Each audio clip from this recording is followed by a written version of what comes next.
చారి గారు మేమేం చెప్పామంటే సన్న బియ్యం కొనుగోలు 500 బోనస్తో మొదలు పెడతామని చెప్పాం. ఏం చెప్పాం? సన్న ఒడ్లు ధాన్యం పండించేటువంటి వాళ్ళని 500 బోనస్తో మొదలు పెడతామని చెప్పాం.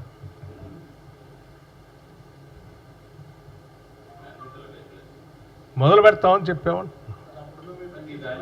ఒక్క నిమిషం మేము మొదలు పెడతామని చెప్పాము. అదే బిగినింగ్ వెన్ యూ స్టార్ట్. నేను చెప్తున్నాను, నువ్వు చెప్పేదానికి నేను చెప్పేదానికి చాలా తేడా ఉంది.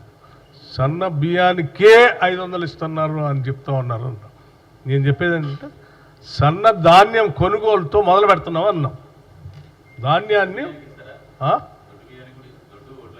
మేము మొదలుపెట్టేదాన్ని మీకు ముందు సమాచారం ఇస్తున్నాం.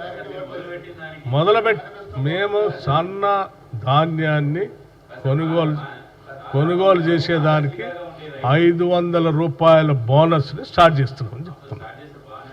మేము చెప్పిన సమాచారాన్ని దయచేసి ప్రజలకు అందిస్తే సన్నధాన్యం పండించినటువంటి వాళ్ళు 500 రూపాయలు కోల్పోకుండా ఉంటారు. దాన్ని బోనస్ వాళ్ళు అందించడం కోసం ప్రయత్నం చేయండి. ఓకే,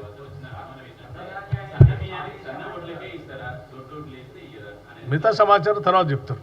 ఇప్పుడున్న సమాచారం చెప్పారు అమ్మా. ఇప్పుడు మేము మొదలు పెడుతున్నామని చెప్పాము, మిగతా తర్వాత చెప్తాము. ఇప్పుడు ఉన్న సమాచారం చెప్తా ఉన్నాను. నేను ఇప్పటికిప్పుడు తీసుకున్న నిర్ణయాన్ని నేను మీ ద్వారా ప్రజలకు చేరవేస్తాను.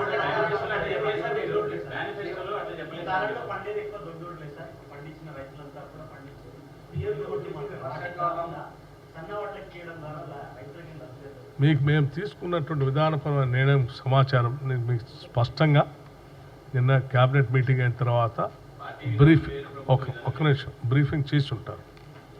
ఆ చేసిన దాన్నే మేము తీసుకున్న నిర్ణయం సన్న ధాన్యం సన్నోడ్లు పండించేటువంటి వాళ్ళకి 500 రూపాయల బోనస్తో మొదలు పెడుతున్నామని చెప్పారు.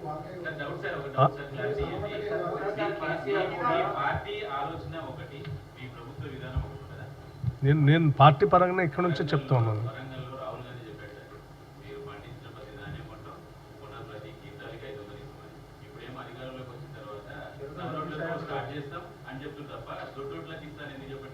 సో అది చెప్పేటప్పుడు అది కూడా చెప్తారు. అది మేము ఇప్పుడు మొదలుపెట్టింది చెప్తా ఉన్నాం నీకు.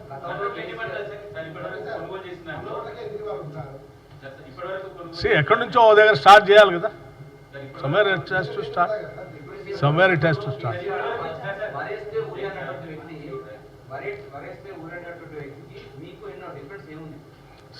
మేము ఒరేస్తే ఊరి అన్న ఆ వ్యక్తికి మాకున్న డిఫరెన్స్ ఇప్పుడు నేను చాలా స్పష్టంగా చెప్పాను.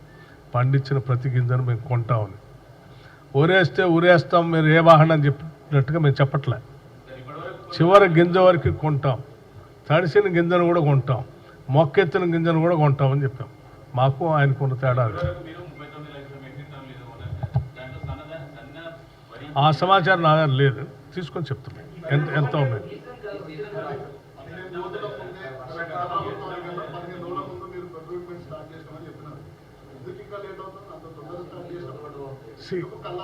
ఒక్క నిమిషం, ఎందుకు ఒక్కొక్క ఏరియాలో